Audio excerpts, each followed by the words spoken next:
Hola, muy buenas noches. Mi nombre es Lilia Guadalupe Cepeda Zamora, maestra de nivel secundaria, específicamente de la modalidad de telesecundaria en la comunidad de La Presita, Villa de Guadalupe, San Luis Potosí.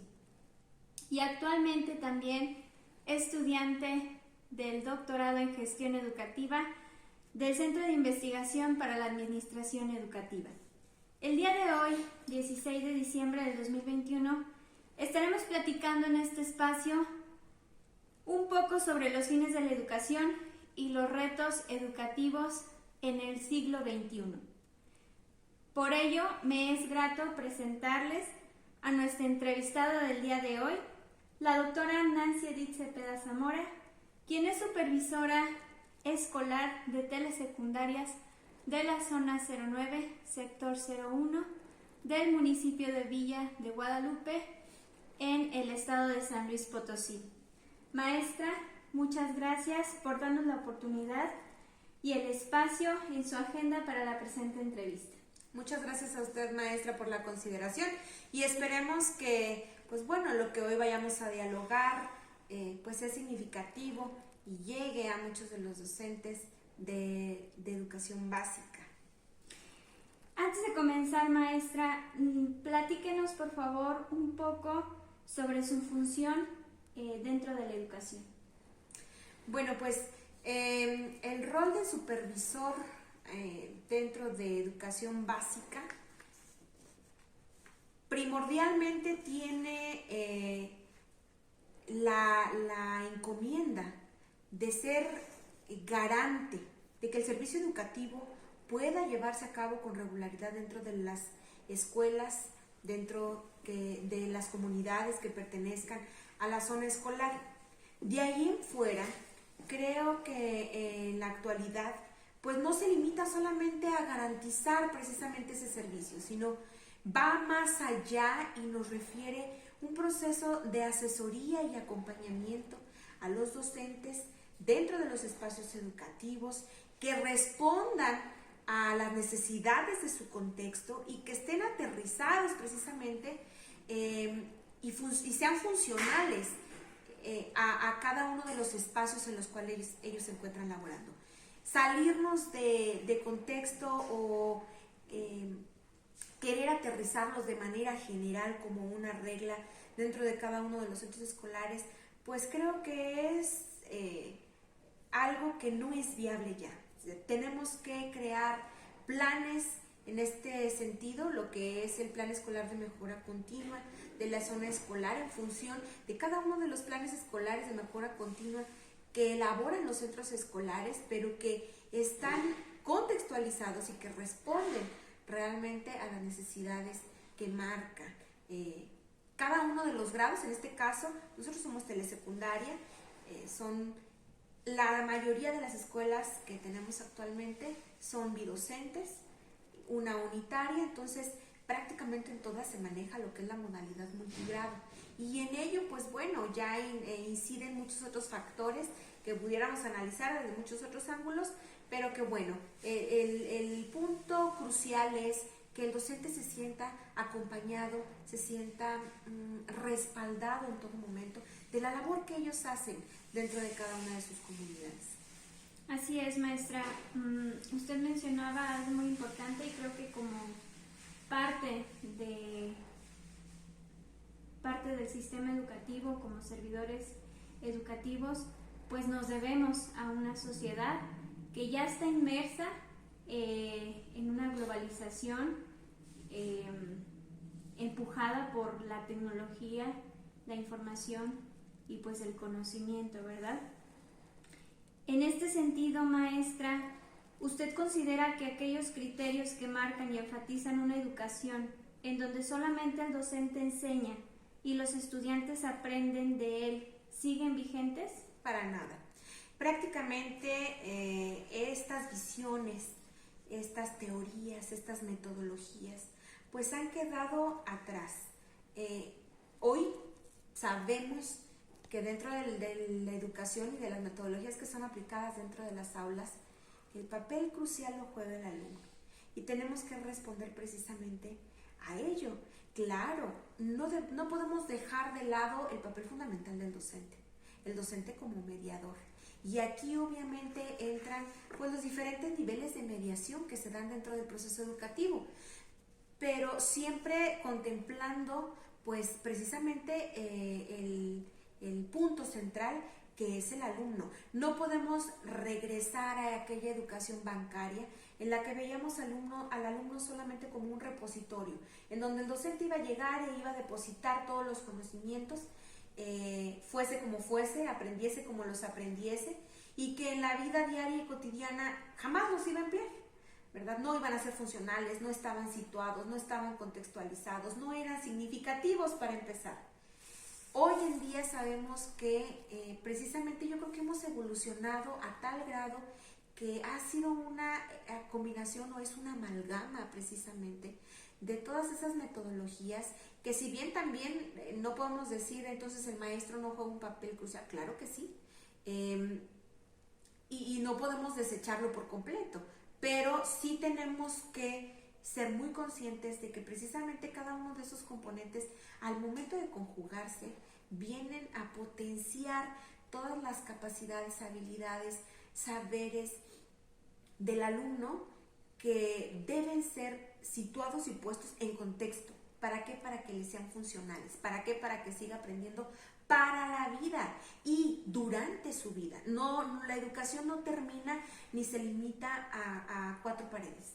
La educación no está dentro de un edificio. La educación el día de hoy se encuentra extramuros, la encontramos en todos lugares, por todos los medios, y precisamente ahí es donde debemos de comenzar a ver nuestros contextos, a analizar qué es lo que los alumnos utilizan más, a dónde acuden con más frecuencia, qué redes o qué dispositivos ellos emplean más, para poder llegar de una manera en la que ellos lo sientan como parte del proceso de su vida cotidiana y no como algo que está totalmente desligado y que digan, bueno, la escuela, yo voy a la escuela y allá es un edificio, ahí se queda el aprendizaje, solo puedo aprender del maestro, solo debo aprender del maestro. No, hoy en día aprendemos en todos lados y de todas partes. Ciertamente, maestra. Entonces, nos plantea usted el repensar los fines de la educación. Pero, ¿cuál sería entonces para usted actualmente los fines educativos? Hablar de los fines de la educación o los fines que debe de tener la educación es un aspecto bien interesante, porque aquí convergen muchos ángulos o enfoques desde los cuales se pudiese abordar. Obviamente en cada uno de los países influye mucho la cuestión de la política educativa y la cuestión de los intereses de cada uno de los sistemas, que pues obviamente van encaminadas a formar el ciudadano que esta misma política plantea y que pues debe de responder a las necesidades que ellos dentro de ese contexto social, económico, pues buscan, ¿no? Pero lejos de esa parte de seguir en un momento determinado una política como tal, porque si podemos apreciar, pues los sistemas educativos varían enormemente en cada una de las regiones del mundo. No es lo mismo ver la educación de un alumno en Japón que la educación de un alumno pues en nuestro país, o un alumno en África o en algún... Vaya, cada sistema educativo tiene diferentes fines y obviamente eso es lo que marca precisamente plan y programas de estudio, eso es lo que marca la currícula y lo que pues va a ser aterrizado dentro de cada una de las escuelas. Pero lejos de todo ello, lo que el docente siempre debe de contemplar es formar, creo, el fin verdadero de la educación es formar al alumno y potenciar en él de manera integral todas sus capacidades y sus habilidades. No solamente verlo como lo que hablábamos hace un momento, un repositorio de conocimientos que va a ir a reproducirlos a un contexto determinado, sino verlo desde un enfoque humanista, que es precisamente el enfoque que tiene ahorita nuestro sistema educativo, en donde el alumno también debe trabajar la cuestión socioemocional, la cuestión valoral, la cuestión incluso de ética del cuidado que tanta falta nos hace en este momento en el que pues bueno, estamos ya en casi en crisis global en cuanto a medio ambiente, y de esa manera pues formar a ese ciudadano integral. Si nosotros nos remitimos a otros sistemas educativos, vamos a observar que en muchos de ellos al alumno antes de leer se le forma en hábitos, se le forma en actitudes, se le forma en comportamientos éticos. ¿Para qué? Para poder desenvolverse dentro de un contexto social, ¿sí? No es prioritario en algunos sistemas el aprender a leer a corta edad. Aquí en muchas ocasiones, mientras a más corta edad creemos que es un logro formidable que el alumno pueda ya leer, cuando es mucho más indispensable desarrollar en el niño otras capacidades y habilidades que a lo largo de todo el proceso educativo van a ser las bases o los cimientos de todo lo que él va a ir adquiriendo. Entonces, creo que debemos retomar mucho esta parte y que como docentes tenemos que siempre ir con esa perspectiva de formar al alumno de manera integral, que ese sea nuestro fin, y sobre todo, maestra, que formemos alumnos capaces de enfrentar los retos. Siempre les digo yo a los alumnos que el mayor examen es la vida que van a enfrentar después. Usted sabe que nuestras comunidades, en muchas ocasiones telesecundaria es visto como un sistema educativo terminal, en donde ya los alumnos no continúan y se incorporan al campo laboral. Entonces, que podamos ser precisamente esa fuente de habilidades, de conocimientos, de actitudes, de valores que podamos desarrollar precisamente en esos alumnos que al final de cuentas van a ser parte de nuestra propia sociedad. Entonces, con ello, pues bueno, tenemos que retomar la importancia de formar alumnos felices. Sobre todo eso, alumnos que vean la vida desde un enfoque precisamente integral y puedan ser parte consciente de ello, porque en muchas ocasiones los alumnos ni siquiera son conscientes del contexto en el que viven, de las formas en las que viven, de cómo podría mejorar su calidad de vida, incluso si se atreven a dar ese pasito más. Entonces tenemos que, como docentes, ser ese motor, ese impulso que pueda a ellos llevarlos a romper esquemas, a romper paradigmas y hacer cosas diferentes dentro de ese contexto que será ejemplo dentro de esas comunidades, y que no dudamos, lo estamos viendo ya en nuestras comunidades, que ese ejemplo permea y empieza a contagiar, ¿no? Tenemos ya comunidades en donde se caracterizan por ya tener familias, muchas de ellas profesionistas, que se siguen esforzando y que ya ahora da gusto entrar a un grado de tercero y decir, me voy a ir al telebachillerato, me voy a ir a la preparatoria y después quiero ser esto. Ya ese proyecto de vida que ellos tienen y esa visión que se les está formando, créanme, es un paso gigante, y yo lo vería como una de las principales funciones de lo que debe ser la educación. Desde luego, maestra, yo creo que pues nos ha puesto a reflexionar. Ahorita yo creo que el fin de la educación es precisamente lo que usted comentaba, tratar a nuestros alumnos como seres humanos, sobre todo ahorita en tiempo de pandemia, que nos estamos desenvolviendo en un medio virtual que no nos permite socializar del todo y tener ese contacto emocional, ¿verdad? Ese apoyo emocional también, que tan importante es precisamente para potenciar todas las habilidades, aptitudes, capacidades en el niño, que muchas veces, decía usted, son a veces más importantes que el propio conocimiento o el aprendizaje que se le pueda dar, ¿verdad? Así pues, maestra, ¿cuáles retos educativos considera usted son los más apremiantes para nuestro país? Bien, hablando de retos, maestra, considero que precisamente la pandemia dejó al desnudo todos los retos que como sistema educativo mexicano tenemos. Y en específico el de telesecundaria quedó muy marcado en función de ver nuestra realidad en cuanto a esa inequidad que existe dentro del sistema educativo para nuestra modalidad. Nos pudimos percatar que estamos quedándonos atrás en función de incorporar a toda, no nuestra metodología, porque nuestra metodología es muy rica en materiales audiovisuales, tenemos materiales muy ricos. Obviamente todos ellos los trabajamos sin conectividad y precisamente aquí vendría uno de los retos que ahorita está permeando mucho en función de ese distanciamiento social y en el que vimos la necesidad de mantenernos de alguna manera sincrónica o asincrónica en contacto. Y es aquí donde entran en juego precisamente esos medios de comunicación, esas redes de conectividad de las cuales nosotros carecemos y que nos está dejando un pasito atrás. No podemos decir tampoco que sin ello la educación no pueda darse. Eso sería absurdo.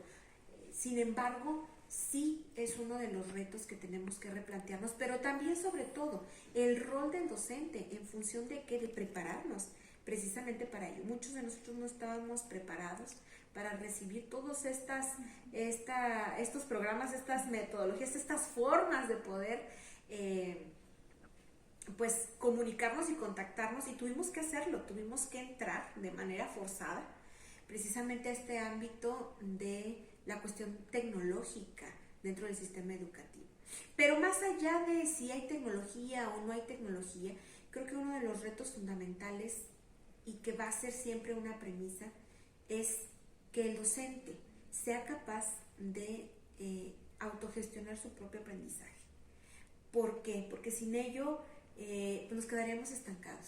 Si un docente busca su propio desarrollo, se adecúa a las nuevas necesidades, va y responde a las nuevas demandas sociales, está al día en cuanto a los procesos, no solamente, volvemos a repetir, tecnológicos, sino incluso metodológicos para la cuestión de la enseñanza, será un docente que pueda responder, hablábamos ahorita de esas necesidades del sistema educativo, y que estará haciendo frente precisamente a cualquier reto que el sistema global, ya no podemos decir ahorita el comunitario, el estatal, el nacional, sino el sistema global le pueda demandar. Tenemos que abrir, creo que ese es el mayor reto en este tiempo, abrir la visión del alumno y del docente a que la educación no puede quedarse solamente,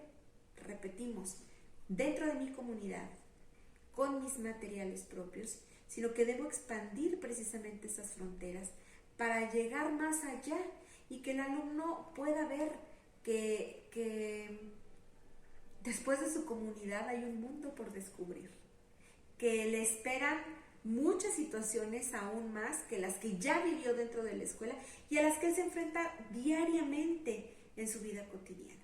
Entonces, pues sí, estos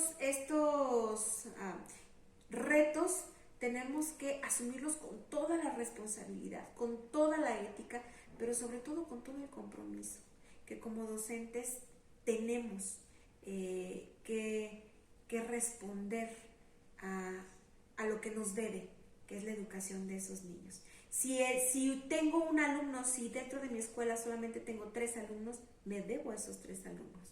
Si tengo 100 alumnos, me debo a esos 100 alumnos. Y obviamente siempre con un enfoque. Ahorita esos principios que la escuela mexicana nos marca, creo que son muy acertados en cuestión de ver. Esos son otros retos. La equidad, la inclusión y la excelencia. Llegar a la excelencia es complicado, es muy difícil, pero si no empezamos a dar ese paso y a transitar dentro de esa producción de calidad, no lo vamos a lograr. Entonces, vayamos con esa visión y recordar, la equidad no es dar a todos por igual, es dar a cada quien lo que necesita. Dentro de mi escuela, dentro de mi aula, Y también, ¿por qué no? En este caso, dentro de la zona escolar, a cada uno de los centros educativos, a cada uno de los docentes, respondiendo precisamente a esas necesidades y características únicas que, pues vaya, conforman ese contexto escolar dentro de sus comunidades. Pues tenemos una tarea muy difícil como docentes, maestra. Y pues en función de, por último, para cerrar a modo de reflexión, considera que existen las condiciones necesarias para afrontar los retos educativos que usted nos platica. Es complicado tocar este tema porque adolecemos de muchas de las condiciones que serían el ideal para poder ofertar el servicio completo, como luego se dice, ¿no? Sin embargo, creo que el docente siempre tiene esa capacidad, incluso ustedes lo han manifestado dentro de las reuniones, maestra, es que siempre lo imposible lo hacemos posible. Es que siempre, aunque tengamos un presupuesto corto, sabemos cómo hacerlo amplio. Es que siempre buscamos la manera de atender y afrontar la situación que se venga. Lo ideal sería que precisamente en ese principio de equidad, gobierno, instancias y los niveles correspondientes pudiésemos proveer a cada uno de las comunidades escolares de las necesidades y subsanar. ¿Para qué? Para comenzar precisamente ese proceso que hablábamos ahorita de tránsito hacia lograr esos fines, hacia lograr esa excelencia y hacia poder desarrollar lo que nosotros queremos, que es potenciar, insisto, las capacidades de cada uno de los alumnos. Y es bien importante no caer, insisto, en que vamos a depender de ciertas circunstancias y que sin ellas no lo puedo hacer. Quiero yo socializar que los docentes de telesecundaria, y vaya, es algo que nos caracteriza y me enorgullece mucho decirlo, pese a todas las condiciones, siempre logran subsanar las áreas que por ahí están carentes.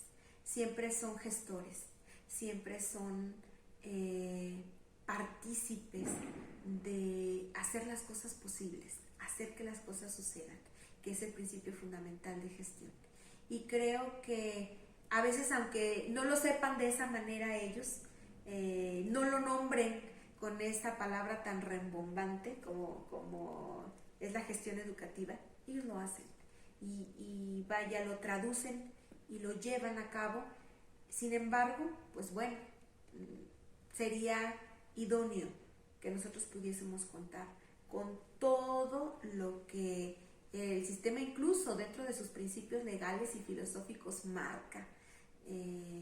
En la Constitución, por ejemplo, donde dice que será obligación del Estado el proveer de una educación en donde se cuente con todos los recursos. Y en ese sentido, pues, aún y con esa carencia o esa deficiencia, nuestros centros escolares siguen abiertos, siguen trabajando. Maestra, no me queda más que agradecer en demasía por este espacio para poder llevar a cabo esta entrevista.